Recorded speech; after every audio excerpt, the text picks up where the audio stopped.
Hello dear fans. How to find the frequency of sound vibrations. Sound is a wave of mechanical deformations propagating in any sufficiently elastic medium, liquids, solids, gases. Like other waves, sound is characterized, in particular, by its vibration frequency. Depending on the initial conditions, the sound frequency can be found in different ways. Necessary. Calculator, physical reference book, tachometer, sound sensor, oscilloscope. Instructions. Step 1. Find the frequency of sound vibrations if you know their wavelength and the speed of sound in the medium where they propagate. Calculations should be made according to the formula F equals V/L. Here V is the speed of sound in the medium, and L is the wavelength, known value. The values of the speed of sound for different environments can be found in physical reference books.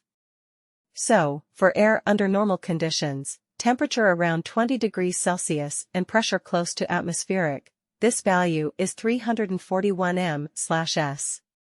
Therefore, for example, sound vibrations in air with a wavelength of 0.25 m will have a frequency of 341/0. 25 is equal to 1364 Hz.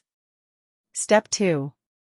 You can find the frequency of sound vibrations, knowing their period, using a simple formula, F equals 1/t. Note that to get the correct frequency values in Hz, the period t must be in SI units, that is, it must be in seconds.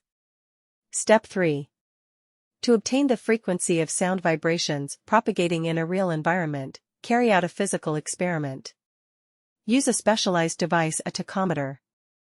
Today, tachometers, as a rule, have high measurement accuracy and display information ready-made on a digital display. Step 4. In the absence of a tachometer, you can use a microphone or other sound sensor with sufficient sensitivity, as well as an oscilloscope, to find the sound frequency. Connect the probe to the oscilloscope and create conditions for receiving the signal. For example, place the probe in the environment under investigation.